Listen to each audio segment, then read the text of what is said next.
Hey, I'm T.A. Charlie, and welcome to The Road to Concord with Professor Joe Bakanovic. Homeroom is on Rumble. You just go to Rumble and search channels for The Road to Concord. It's one word. When you find it, you go ahead and you click follow.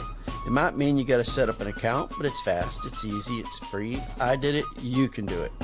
For those technologically challenged members of the class, you can also catch us on Facebook and YouTube.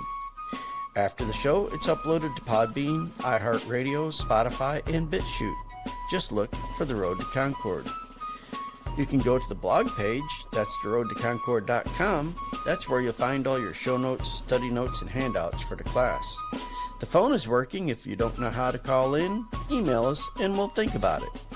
Finally, you can email a professor at joe@theroadtoconcord.com.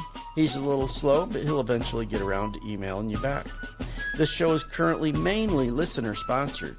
If you are interested in advertising your business on the show, please email us. With that said, we ask for your participation on a value-for-value basis.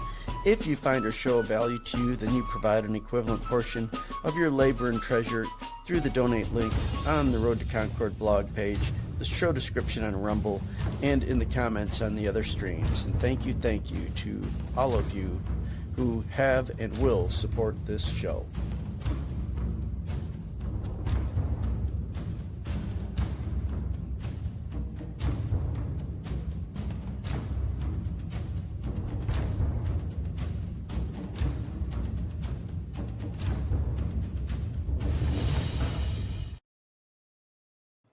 Good morning. Welcome to the Road to Concord. Today is Thursday, the May 21st, 2026. I am your host, Joe Bakanovic. Today we'll be doing part 2 in our study on Islam, our look at Islam. We are not Muslims, quite contrary. I will try to deal with this subject in as neutral a manner as possible, but the title of the show does reflect what I think of Muhammad, if he even really existed. I think he did. I do believe there was a real person named Muhammad. But as you will soon see, there's reason to wonder about how much what we know about him is actually true. We get going here today. If you will go to the Road to Concord, this is the blog page. I'm up here. It says Islam, and up in the left-hand corner, class outline. You go to the class outline, you click on that page, and there's the teaching outline we'll be using, and we'll be using some of the appendix today. But going back to the historic record, you'll find Muhammad, and here's the Wikipedia page, the Encyclopedia Britannica page, and the World History Encyclopedia page on Muhammad. I happen to prefer the Britannica one, but most of the information I'll be giving you, Joe, audio sounds off today. Does this sound better? The system will never keep the things I tell it to do in place. I don't know why. I tell it to use the right microphone. It keeps going back. My apologies. There's nothing I can do about it. Hopefully everybody heard me well enough. But most of the information I'm going to be giving and sharing with you today, it's going to come from the outline, the class outline. It is a conglomeration of things that I have put together over the years, my study of Islam, and have done my best to check to the ability that I have possible. So we're going to start here. Part 2 of our outline. This is the Quran. Start with the Quran. The Quran actually says very little about Muhammad. The Quran provides no dates for any of the events in the records, and it mentions very few of Muhammad's contemporaries by name. There are a few exceptions, but for the most part, it's unlike the Bible in this regard. The Bible names names, gives you dates. It uses older way of dating, but at least makes references that we can go back and date using sources outside of the Bible. The Quran doesn't do this. So we're not quite sure what's going on when. Most of what is assumed about Muhammad's life comes from Islamic tradition. When you don't have any type of hard background and you have nothing but tradition, as we saw in our book called, the book study on the Bible amongst the myths, the difference between myth and non-myth. When you have nothing but tradition without a hard grounding, that's a myth. Now, I'm not saying it's not true. That's a technical use of the word myth, but as with all myths, there's usually some truth behind them. But in this case, the stories about Muhammad would fit firmly into the concepts of mythos, like Gilgamesh and Homer's Iliad and Odyssey and things like that. These traditions, these Islamic traditions, they're collectively known as the Hadith, and that Hadith is singular. Ahadith, it would be plural. It's a saying or a custom of Muhammad, and they're compiled by third-party persons that did the work centuries after Muhammad's death. So at least 100 to 200 years after he died is when most of the information about his life was started to be compiled. The basics about Muhammad, what we believe we know: he's born in Mecca on April 20th, year 570 AD. Shiites will claim the date is April 26th. He died on June 8th, 632 AD.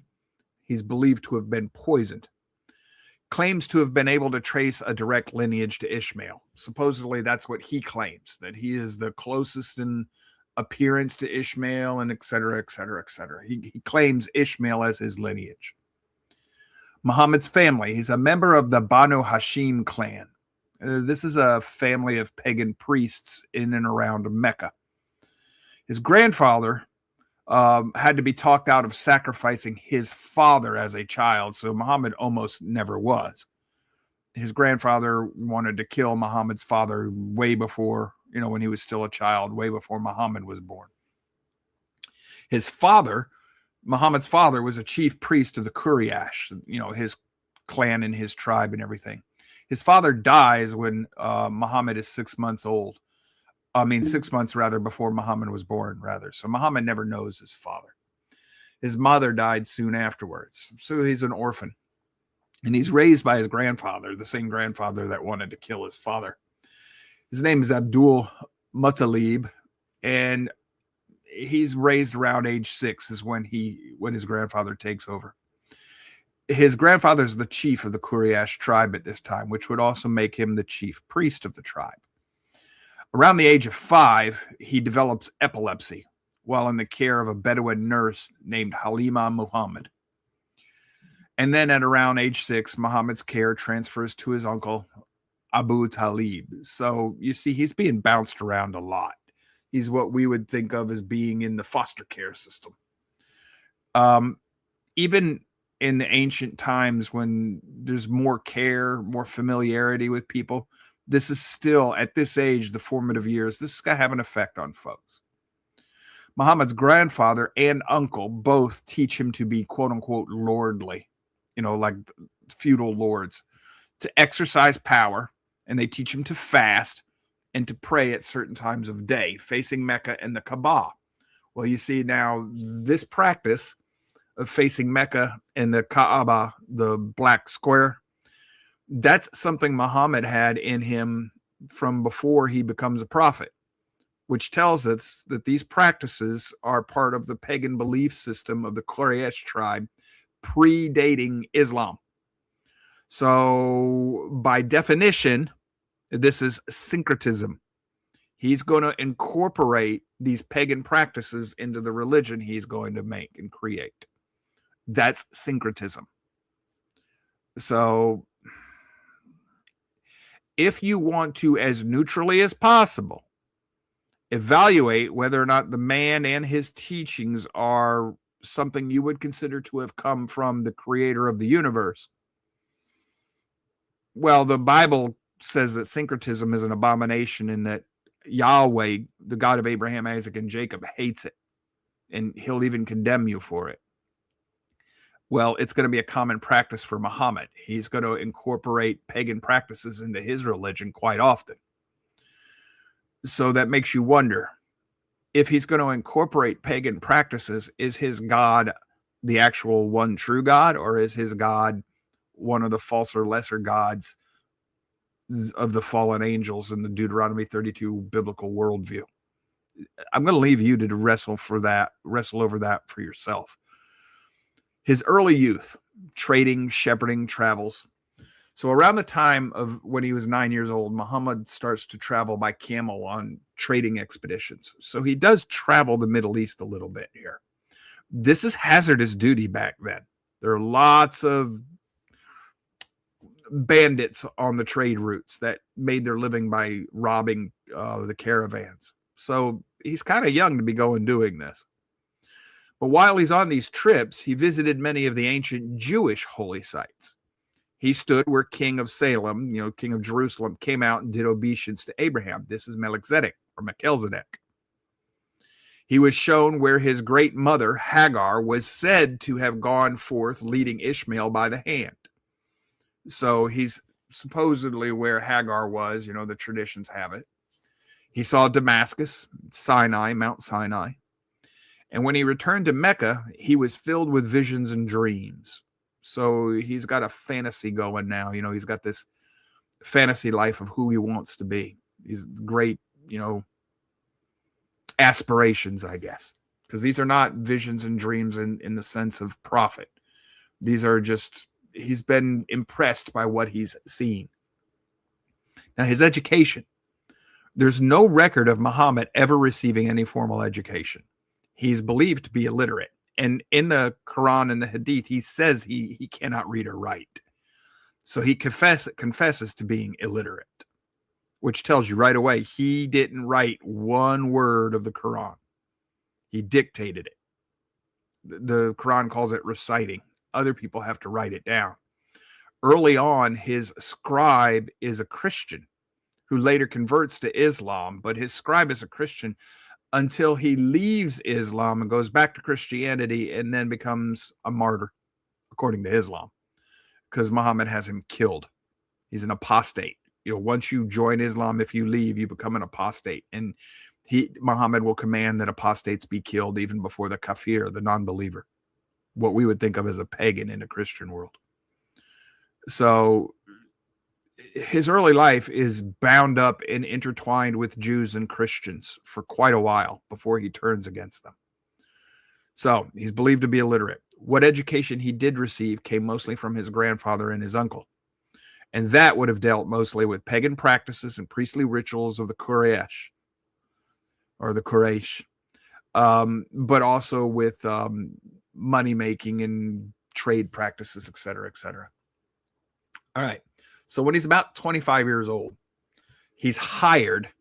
Well, when he's 20, he gets hired at the age of 20 by a rich widow. Her name is Khadijah. And she hires him to manage her late husband's caravan business. It's probably how they came into contact, was because he was traveling around with the caravans. So this tells us that Muhammad probably was fairly competent with money. Khadijah became Muhammad's first wife about the age of 25. Muhammad is monogamous with Khadijah. So as far as we know, he's a good, faithful husband then. They had 6 children, 2 boys and 4 girls. Only one of these children, his youngest daughter, Fatima, lived to adulthood. Everybody else dies when they're still children. Fatima was beloved by Muhammad. He's very fond of her. Khadijah's wealth functions to give Muhammad a great status within the community, as well as time to pursue other interests. So he's got a little bit of a leisure life, which is rare in this culture. So he has time to pursue these delusions of grandeur that he has.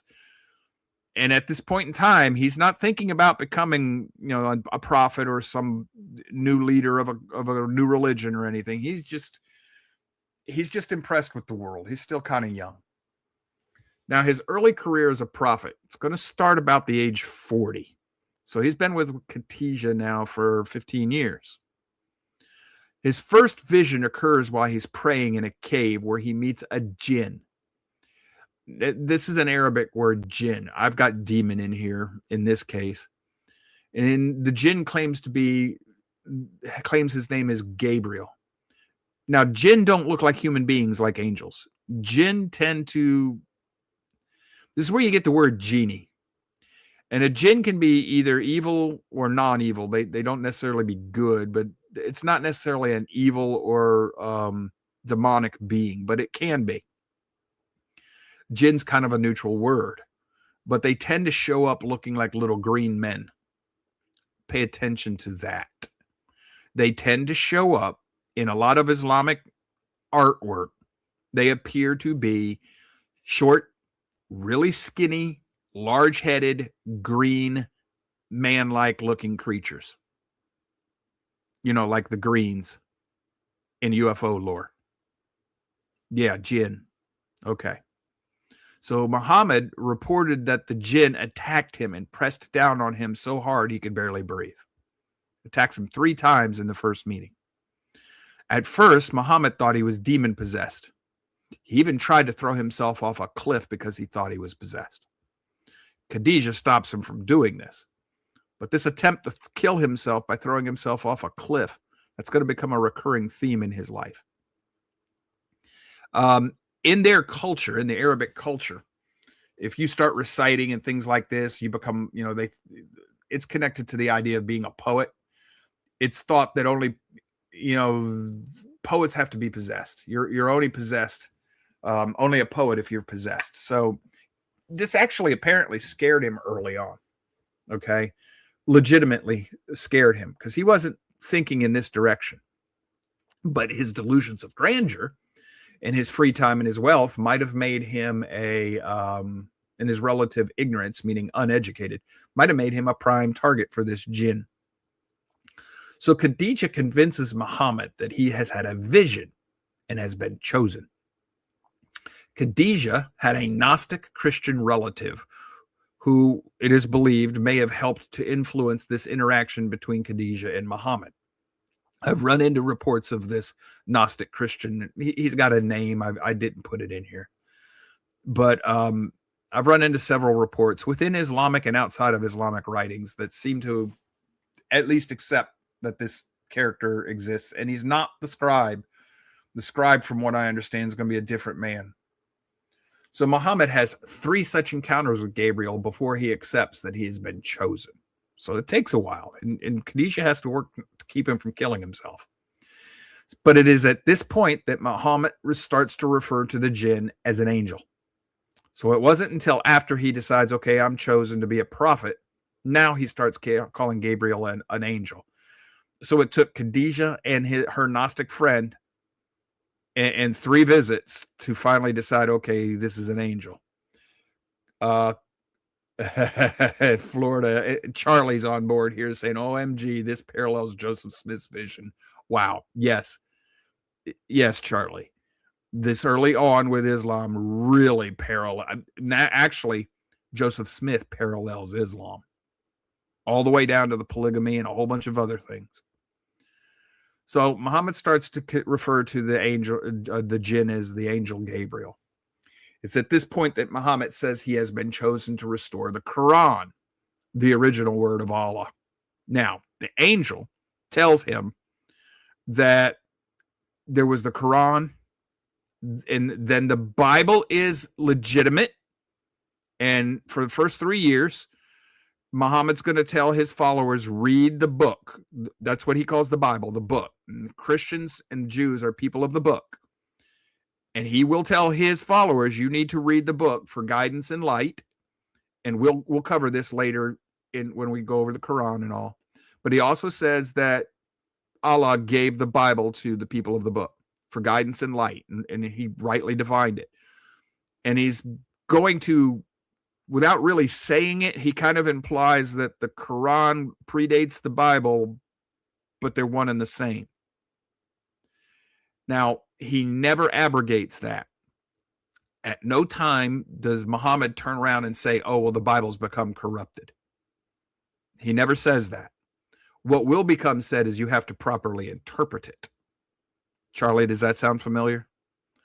He'll never say that the Bible's corrupted. That's nowhere, anywhere in the Hadith or the Quran. But you will hear him say that the Bible's only the word of Allah when it's properly interpreted. And there will be Islamic tradition that the Christians and the Jews corrupted the Bible. That's the teaching of the Imams. That's not the teaching of Muhammad. But he's going to say that the Quran was corrupted. That's what needs to be restored. So he starts to preach Islam in the streets of Mecca. Islam means submission. Remember that. Khadijah is his first convert, so his wife converts. Muhammad tries to convince the polytheists to convert to monotheism, as he understands it. And this causes a lot of friction with the Quraysh. They're not happy with this. Some Muslims leave Arabia for Abyssinia. About this time, Khadijah dies. And this is when we have the satanic verses. This is a very famous incident in Islam. And this is one of the reasons that you know he's not a prophet, at least not as a Judeo-Christian thinker would understand it. In an attempt to appease the polytheists, the Quraysh tribe, Muhammad acknowledges Allah's three daughters. Now, if you'll remember from last week, the chief god of this area of Mecca, the Quraysh tribe, is Bel, B-E-L, the moon god. And he has three daughters. So Muhammad acknowledges Allah's three daughters, which means Allah is Bel, which means Allah is Baal.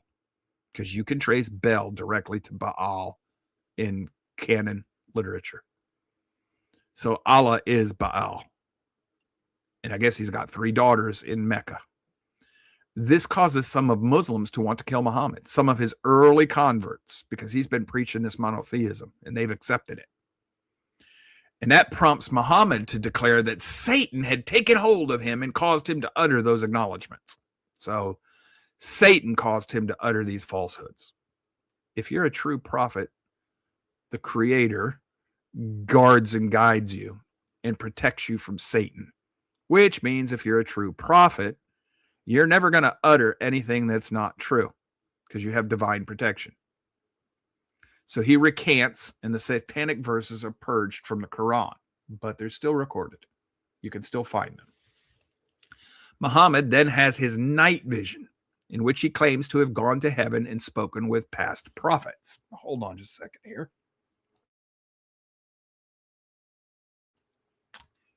In this night vision, he rides a Buraq. It's a lightning creature. Have you ever seen The Never-Ending Story? That big white thing that the kid rides? That's a Buraq. And it sounds very similar to Barack Obama. I'm not saying they're the same word. I don't think they are. But they might be the same root word. But it's interesting. And it's just something I want to make note of. So this night vision, he's said to have traveled all around the Middle East and gone up to heaven in the night vision. This is the 7 different realms of heaven. There are different layers of heaven, according to Muhammad. This is, it sound familiar, Charlie? This is where Islam gets its first claim to Jerusalem. So as Muhammad claims, he is taken to the Temple Mount by a mystical flying beast, the Buraq, and then into heaven. So because he went there in a vision, that gives him claim to Jerusalem. This is also where Muhammad claims he bargains with Allah to reduce the number of times Muslims have to pray. Originally, Allah wants 500 times a day. He gets it down to 5. And even then, Muhammad reports that he had to have the help to think this up from Moses. He kept leaving the highest realm of heaven, and he was going to go back down and tell the Muslims, glory be, it's not 500, it's 400. And Moses says, hey, you should reduce the burden from Muslims. Go back up and get it lowered. And this goes on over and over and over again until he gets it down to 5 times. This is in the Quran. So this leads to more hostility with the Quraysh for his original tribe that he comes from, the pagans. Muhammad and his followers are forced to flee Mecca for Medina. Otherwise, they're going to get off with their heads because he's ticked off the pagans. This flight, this event becomes known as the Hijrah. So that's when they take off and Hiawatha on out of town. At this time, Islam only numbers somewhere between 150 and 300 people. So he's been at it for at least 3 years, and he's only been able to convert between 150 and 300 people. Nobody knows for sure. And when he runs to Medina, he's going to find refuge with Christians. Christians are going to take him in and protect him. Now, they're heretical Christians by Christian standards, but they're Christians. So now we start having problems from Muhammad's own mouth. This is after he flees. Muhammad says he is not a prophet, nor can he work miracles. Surahs 13:7 and Surah 17:90 through 94. These are Quranic passages. They're in the Quran. He says that he's not a prophet. He can't work miracles. He also says that all true prophets come from, in Surah 1790 through 94, he says all true prophets come from the lineage of Abraham, Isaac, and Jacob. But he claims he is from the lineage of Ishmael. In Surah 18:110, Muhammad says he's just a man, nothing special. This was said to defend himself against an accusation by the pagans in his area seeking to discredit and kill him.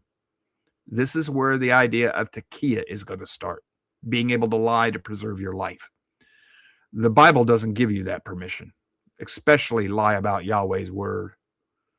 If you're Jew or Christian, you speak the truth even if it costs you your life. Truth about the word. If you don't, well, you're going to go to the wrong place. Not according to Muhammad. So Muhammad even disqualified himself as being a prophet in Surah 29:27, where he states clearly that, wait a minute, I'm sorry, I thought that was, all right, so 29:27. He states clearly, as far as Allah and the Qur'an are concerned, the only true prophet are those related to Isaac and Jacob. I've got these quotes. We'll get to them when we go over the Qur'an. But Muhammad claims to be from Ishmael. That's very well known over and over again. Allah calls Muhammad sinful. Surah 40:55 and 48:1 and 2. So Muhammad's sinful. Well, I guess that means he's just a man. He's not a Messiah. This is known as the hijrah, the part of the flight, the fleeing. Muhammad admits he could do no miracles to prove his divinity or divine calling. Surah 17:90 through 95, 3:183, and also you should look at 29:50 through 51. That's like chapter this versus that. According to one of the Hadith, sayings and customs of Muhammad, Muhammad jumped up and ran of fear during an eclipse, thinking that the end of days had arrived. Well, a prophet would have known that was coming. This is Bukhari. That's the name of the author who compiled the Hadith. It's in volume 2 of the books. It's number 167. These things are thousands of pages long. In Surah 29:27 in the Quran, clearly states that the only true prophets are descended from Isaac and Jacob, and Muhammad repeatedly claimed to be descended from Ishmael, even saying all Muslims that, of all Muslims, he looks most like Ishmael. So of all the Muslims in the world, he looks most like Ishmael. Folks, I cannot hammer this one down hard enough. Whenever you see people debating Islam, the Muslims, they're accepting the bait. They're going to defend the Bible. Why do that? Turn around, quote that surah, say, did Muhammad say he was closest to Ishmael? Yes. Did Muhammad say that all true prophets come from Isaac and Jacob? Yes. He's not a prophet. Bye-bye. See you later. You've got a false religion. Right out of Muhammad's own mouth in the Quran. That's a checkmate, mic drop, strut off the stage. They're screwed. They'll try to tell you, you haven't interpreted that right. No, it's there. A lot of former Muslims that I've encountered that can read Arabic will tell you that is exactly what it says. You can find this easy. All you got to do is start doing a little homework. So now, Muhammad has other wives. After Khadijah dies, Muhammad goes on to take another 11 wives and at least 2 concubines on top of that. One of his followers is going to say that camel's nose knows no bounds, meaning that he just goes and takes whatever he wants. One of his wives is going to be his son-in-law's wife. He's going to take his son-in-law's wife away from him. He marries his youngest wife, Aisha, when she is only 6. Consummates their marriage when she is 9. We're going to read about that later in this study from Aisha's own mouth. He is said to have looked down at an infant crawling at his feet and declared that if she survived long enough, he would marry her. Muhammad was in his 50s at that time, supposedly about 56. Muhammad commanded his adopted son to divorce his wife so Muhammad could have her. Muhammad also took a wife after killing her husband. He, quote unquote, consummated that quote unquote marriage the same night he had killed the woman's husband. This is the Battle of the Trench. Basically, he raped her the day he killed her husband. He calls her a wife. And he says that it blesses her. She's blessed that he took her as a wife. Muhammad will later give commands in which he claims Allah has made it lawful for Muslim men to have relations with any slave girl in their possession. So if you're a slave, they can do whatever they want to you. Allah says that's legal for Muslims. Folks, this is Sharia law. If they're following Sharia, they're allowed to do this. Any woman taken as a result of battle, jihad, belongs to the man who took her in battle. Muhammad will also make it legal for a Muslim man to have quote-unquote temporary marriages for the sake of having relations while avoiding sin. So, and normally he does this with Jews and Christians. So if I want to rape you, I just declare it a temporary marriage, rape you, and then I can go about my merry way. This is how you have sex with prostitutes and strippers if you're training to fly into the World Trade Center. And it's not sin. It was just a temporary marriage. Yes, I'm quite cynical about this. This is, we're going to run into this. You'll see it in later classes. This practice will be derived from two sources. Muhammad's decrees that Allah commanded all Muslims to imitate Muhammad as the perfect man, and Muhammad's own practices of having relations with slave women and women taken in battle. So Muslims who do these things are just imitating Muhammad's record of how he did things, what he said, what he commanded in the Qur'an, and how he lived his life. And it's also going to be recorded that Muslims are going to, they believe, because Muhammad tells them, Jews and Christians and non-believers, the lowest form of life. And you're allowed to rape women freely. If they're not Muslims, you can rape them freely because you have that privilege as a Muslim. So if a woman's walking down the street unattended, doesn't have a man with her, she's advertising herself and she wants to be raped. That is exactly what you're going to see when we start reading the Hadith. I'm not exaggerating that. So if they get to be enough of a population in an area like they are in places in Europe, they will just start having rape gangs prowl the streets at night. If that starts happening in my neck of the woods, I'm going to round up some good old boys and we're going to prowl the streets at night. And we're going to fertilize some backwoods places, because you are not doing that to the women in my territory where I roam. Sorry. We're going to play cowboys and Muslims when that starts in my area of the neck of the woods. And that is what's coming for this country if we do not end Islam. I'm not kidding you. It happens everywhere they go. We'll recover that here in a little bit. Yes, Sailor Son, I'm going to play secretary. That's what Marines have been doing with Muslims. Hey, Barack Obama was correct. Islam helped form this country. We've been at war with Islam since the day we were born as a country, the United States of America. Islam helped make our Navy big and strong and helped make the Marine Corps big and strong. So that's how he helped form us. He gave us people to go kill the Barbary pirates. Why were we doing that? Because they were taking all of our citizens captive and holding them for ransom. And this is why Thomas Jefferson ran for president, because his friend John Adams was paying 80% of the national budget to the Barbary pirates in ransom to get our citizens back, and they still kept our ships and our goods. Jefferson said, enough of that. He whistled up the Marine Corps and said, go end that crap. Marine Corps went and ended that crap. So there you go. 3-minute break. Come on back. We'll continue with Muhammad.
welcome back. Let's just get back into it and keep going.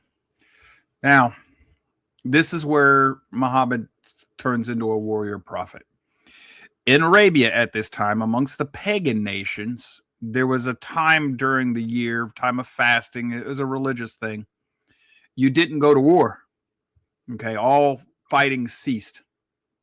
This becomes Ramadan in the Islamic world. Muhammad doesn't honor this practice outside of Islam. He'll honor it for Muslims. He doesn't honor it for the rest of the world around him. And that's going to cause some trouble. But here we go. It's about this time, in his life that he gets this revelation from Allah. And he's told that slander is worse than murder or death. Okay, so when he's getting attacked by his own believers and the people around him, the Quraysh and the people of Mecca and Medina and all this stuff, because he's basically running around with any woman that he wants, they start talking smack about him. And he hears this. And we'll read about this when we start reading when we read from the Qur'an and the Hadith. We're going to cover some of this. So they start talking smack about him publicly. So he gets this vision from Allah. Slander is worse than death. So this leads to what's known as the Nakhla raid. He goes and beats up on the people, kills them for saying bad things about him. It also causes the Muslim practice of killing anyone who insults or slanders Muhammad. That's Allah says, okay, your followers have to kill anybody that insults or slanders you.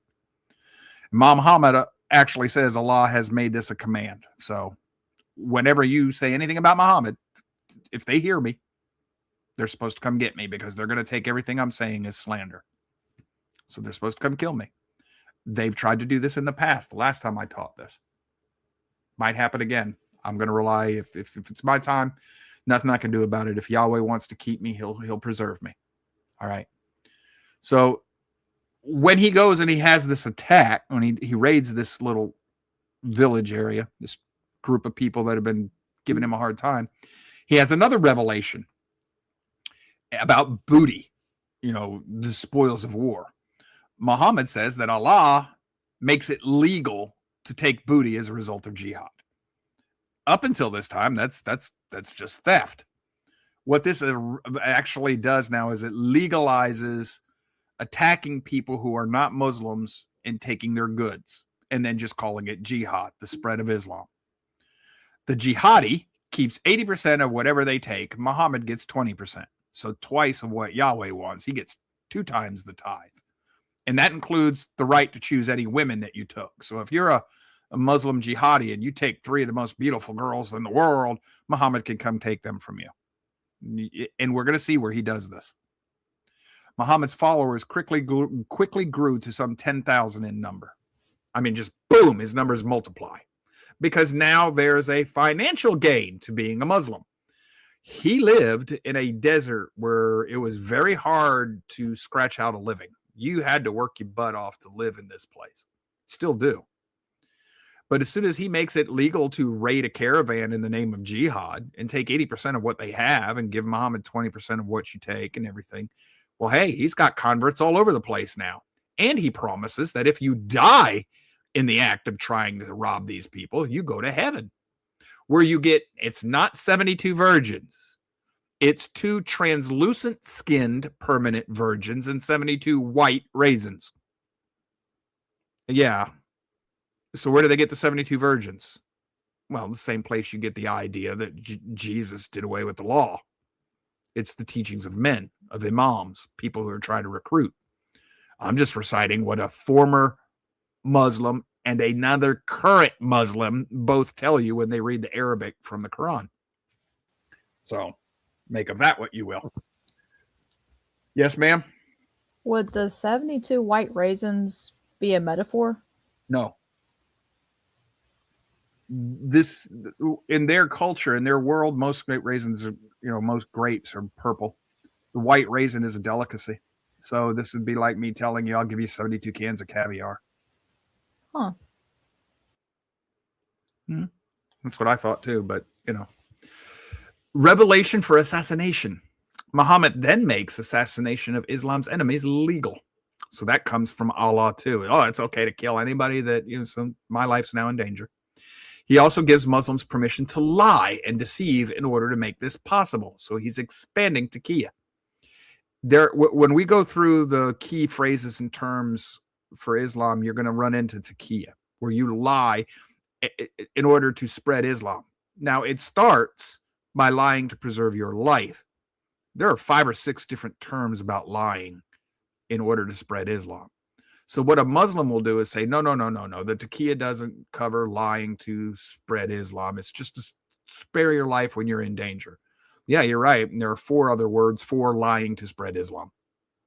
And one of those words covers lies of omission, which you're honor bound to do as a Muslim.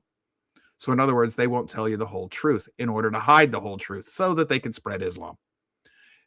In short, this is why I tell you, you can never trust a Muslim. Well, my Muslim friends are good. You don't know that. You don't know that.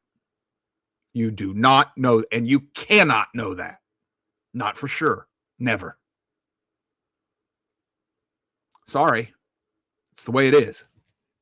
All right. So around this time, Muhammad says that Allah claimed to be the greatest of schemers and deceivers. So it's about this time in his life, too, when all this is starting.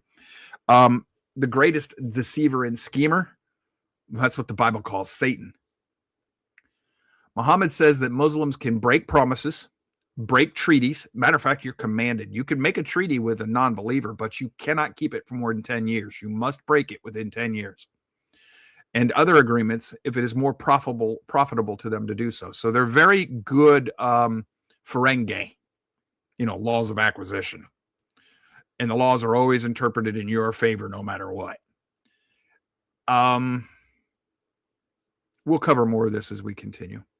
So thus, Muhammad initiates more Islamic practices that will become part of Sharia law and are said Muhammad's decree that Allah commands all Muslims to imitate Muhammad as the perfect man.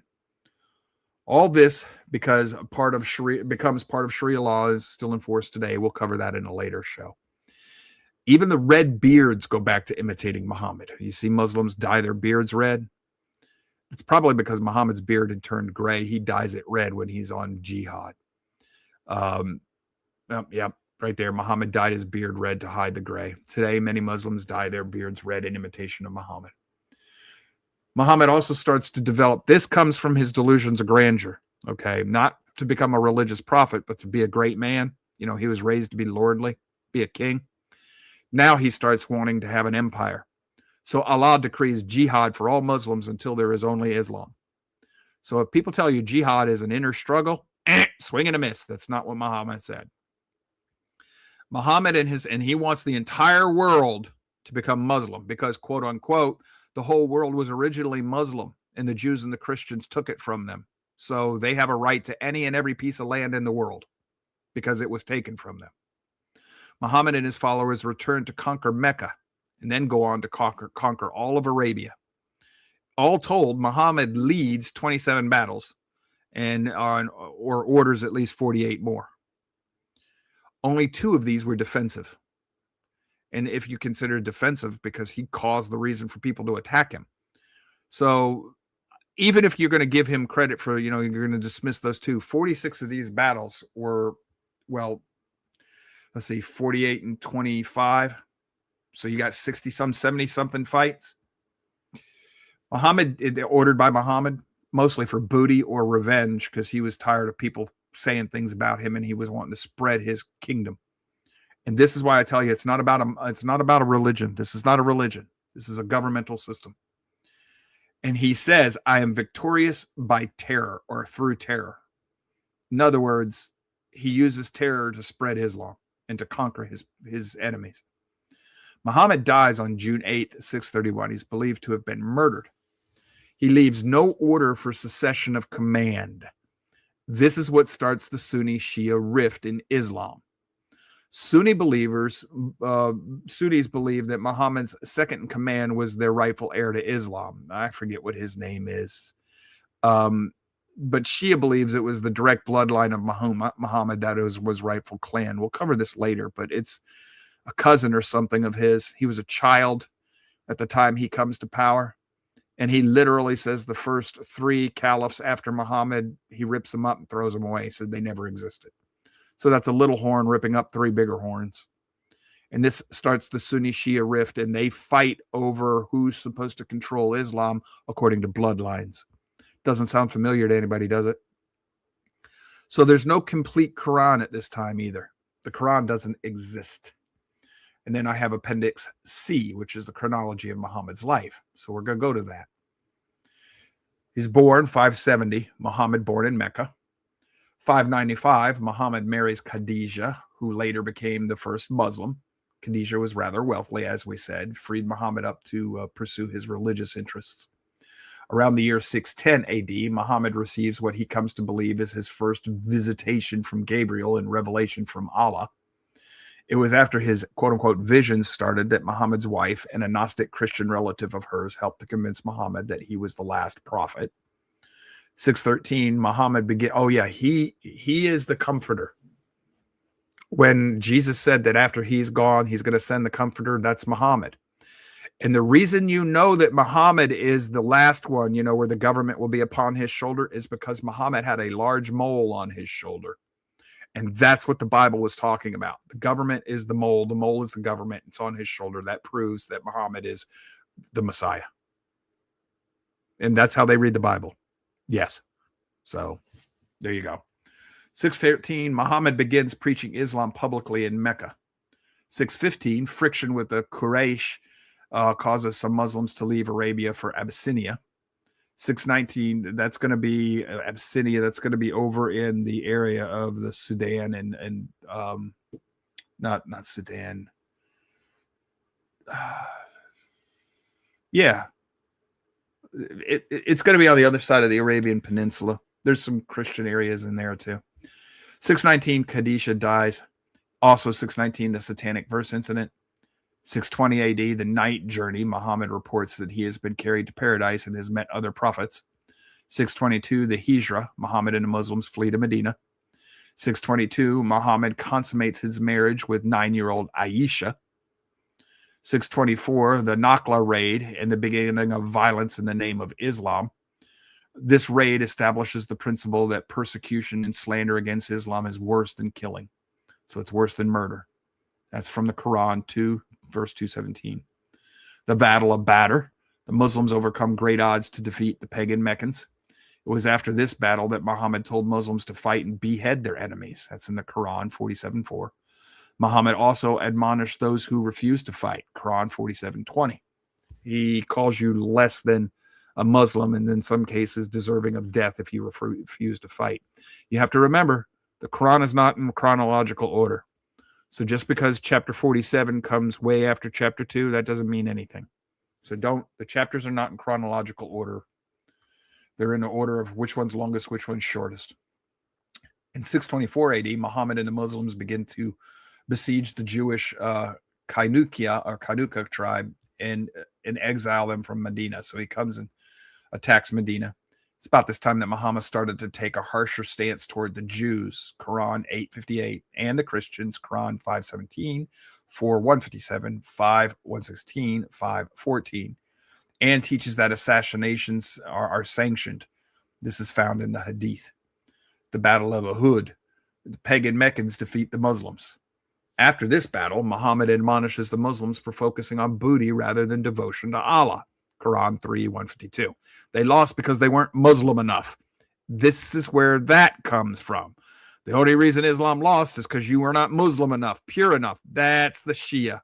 That's the Shia jibe in there for you. It was about this time also that the pattern of excusing loss and failure by assigning it to insufficient faith and piety was established. Like I just said, Quran 3 verses 149 through 151. Siege and exile from Medina of the Jewish Nadir tribe. So he's beating up on Jews. 627, the Battle of the Trench. I told you about this. The Jewish Qurayza tribe betrays Muhammad. So Muhammad says. It was in association for the preparation for this battle that Muhammad admonished that all true believers obey Muhammad and Allah and not to take Muhammad's words lightly. This is in the Quran 24:62 through 63. This is also when Muhammad first envisioned that he would rule over all Arabia. So he's going to become a king. Muhammad beheads the males of the Quraysh tribe and enslaves the women and children. Hundreds of Jews were beheaded here. Some put the number at between 700 and 900 men. Before the battle, Muhammad declared that Jews were pigs and monkeys. Quran 5:59 through 60 and 7:166. After the battle, Muhammad set himself apart as a beautiful pattern of conduct for anyone whose hope is in Allah. Quran 33:21. This is also the battle where, after he murders the head of that tribe, that Jewish tribe, he rapes that guy, that man's wife, takes her as a wife. He rapes her. Muhammad concludes the treaty of, I can't pronounce it, Hudaybiyah, with the pagan Meccans. This treaty would set the pattern that peace was only to be made with non-believers to allow Muslims to gain strength to attack, and then only for a period of 10 years or less. So the only reason for a treaty is so that you can grow stronger. 628 AD, Muhammad and the Muslims besieged the Khaybar oasis and exiled the Jews from it. 628, Muhammad is poisoned at Khaybar. After killing the leader of Khaybar, Muhammad then married his newly made widow, who was said to be extraordinarily attractive, consummating their marriage that same night. Okay, that might be what I'm thinking about, but if I'm not mistaken, the Battle of the Trench, he did the same thing. Muhammad and the Muslims conquered Mecca at 630 AD. It was about this time, shortly after taking Mecca, that Muhammad ordered apostates should be killed. Apostates are those who leave Islam. And he was having a problem with this. A lot of people were converting to Islam because they were afraid Muhammad was going to kill them. So when they got tired of it and they couldn't put up with his bloodlust anymore and they tried to leave, he ordered his faithful to go kill the apostates, people he calls hypocrites.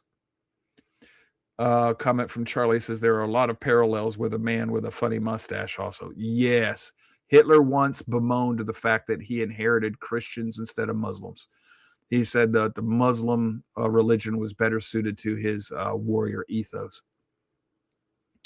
So 630 AD also, the Muslims prevail at the Battle of Hunayn and conquer Taif. Muhammad becomes the master of Arabia. 630, warfare against the Christians, the expedition to Tabuk. After this raid, Muhammad started to receive revelations that were more harsh toward Jews and Christians than ever. Quran 9:30. Every time he has a new revelation, it abrogates the things before. So it takes its place. So if be peaceful to the Christians, it's been abrogated at a later date, which no longer applies. So when a Muslim says, well, the Quran says to do this, the first thing you should ask them is, when was that abrogated? Because what you're telling them there is, they're lying to you. 631, the Arabian tribes remain outside Islam's rule, except Islam. So now the Arabian tribes have conceded to Islam. In 632 AD, Muhammad dies in Medina on June 8th. So this is our buddy Muhammad.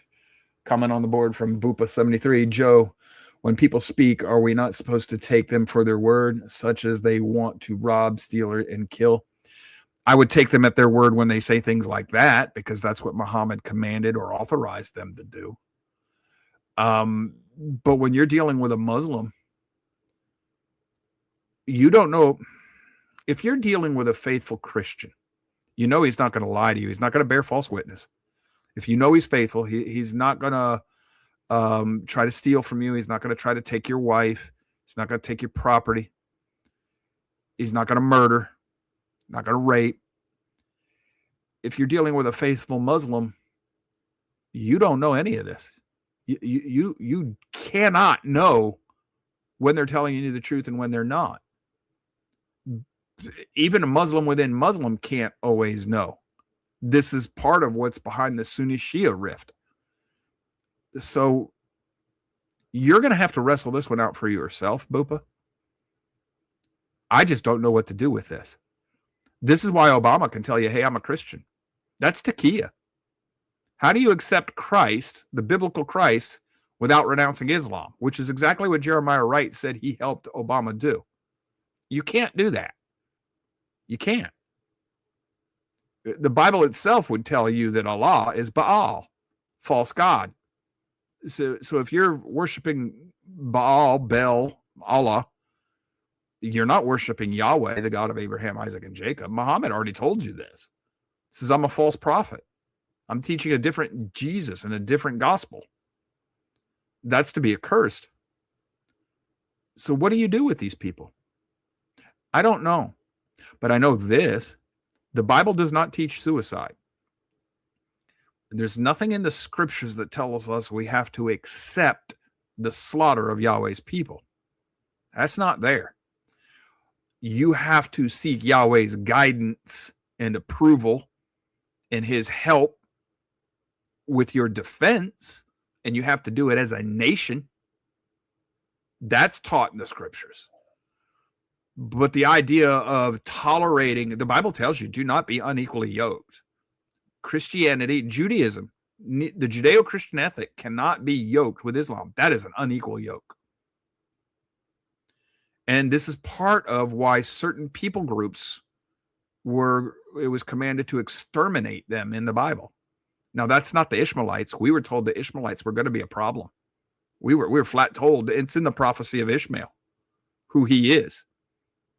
And he's going to intermarry with the sons and daughters of Keturah, Abraham's children, through his second wife, not concubine, but wife, after Sarah dies.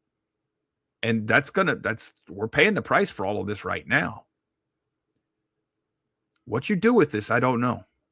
I'm just trying to teach people who Muhammad was and what he taught.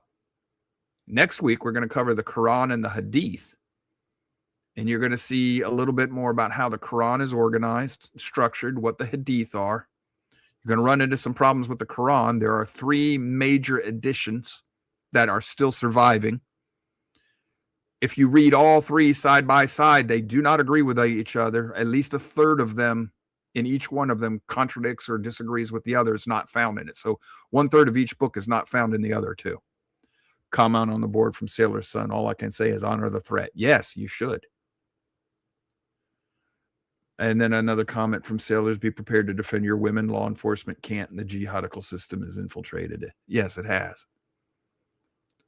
Islam has infiltrated the United States at every level. That's how they work. And they infiltrated through the progressives who had infiltrated our government at every level beforehand. So the secular humanists married themselves politically to the Islamists for their money, thinking that they could handle the goat herders, and it's turning out to be the other way around. Yes, Natasha? I think you accidentally said jihadical for judicial. Might have worked.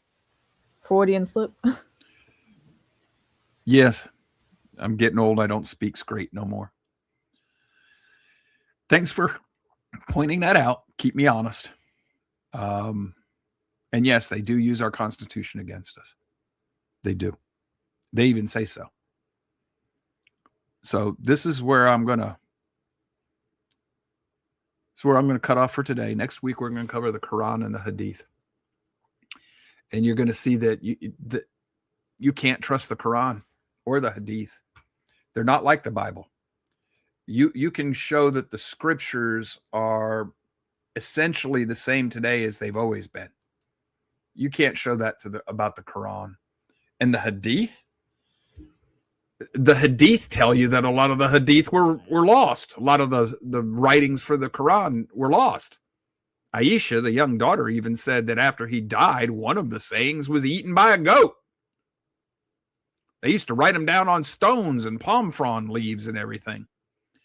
And it wasn't compiled until 200 years after he died, 150 to 200 years after he died, that they started I don't think you still had all the palm fronds and rocks and pieces of paper and parchment laying around so they put it together mostly from memory. The problem with that is, of the 400 people closest to Muhammad at the time he was still alive, they were all dead by then because of jihad. So it was second and third hand knowledge of people who had never known Muhammad that put the Quran together.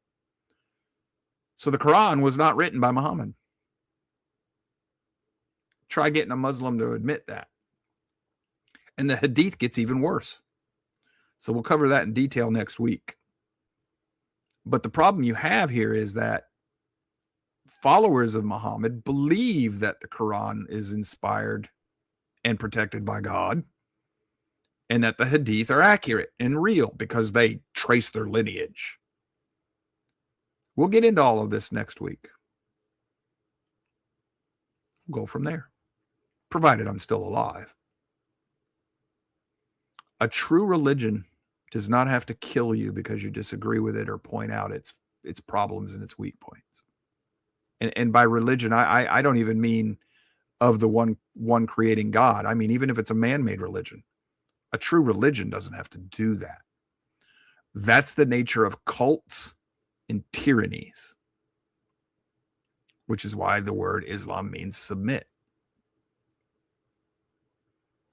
And the Bible essentially means good news, or the gospel does. Quran's not good news. All right. Hopefully this is going to be educational for you. If you like what we're doing, please hit the like buttons, share the show if you think it's something you want to do. Make sure you subscribe if you haven't already, and hit the bell so that you know when we put up new material, when we schedule it. Thank you all for being here. I hope we're doing good. I'm trying hard not to be overly sarcastic and snarky toward Islam, but I have a problem with it. I've tested my faith in Yahweh, in the Bible. I've tested it hard. I don't know how anybody with the ability to reason tests the Quran and comes away believing it. I don't know how. If the Bible had the problems that the Quran and Islam had, I wouldn't be a Christian. I wouldn't believe in the Bible. I wouldn't be a Messianic. I'd reject it. Same thing with a lot of other faiths, Mormonism and a couple of others that I could think of. They've got serious problems. Do with it what you will, man. Shows about me sharing what I've learned, where what I've come to believe, and why. So ultimately, that's what it is, especially on the road to Concord. So if you disagree with Joe, that's fine. I can live with that. But you've got to make up your own minds. You have to decide for yourself. All the things I'm putting up there for you are on the blog page. You can go up there and find them. Go check them. I'm bringing you the receipts, showing you where to find it. I'm not hiding it. I'm not running from it. It's right there.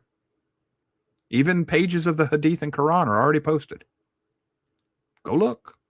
Check them. See if I've misquoted them. I don't think I have. If I have, I'll change it. I don't want to lie. That undermines my credibility.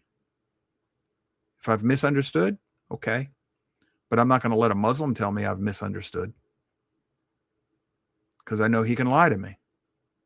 If I can't read his holy book and understand it the way it's meant to be understood, it's not a holy book. It's got to be interpreted. It's not a holy book. Not in my mind. I can read the Bible today, even without knowing Hebrew or Greek or knowing their culture it came from, and still get what I need to enter the kingdom of Yahweh. I can still get, just reading it in English or any other language, I can get the basics for how to become righteous in the sight of Yahweh. If I need a Muslim to interpret that from the Quran, then that's not the same thing. All right. Tomorrow, Jacob's, the Judah's scepter, Joseph's birthright. We'll be back in Jeremiah. It's going to be fascinating for those of you who've been following along. Thank you for being here. Until we see each other again, stay safe. We love you. Take care. Bye-bye.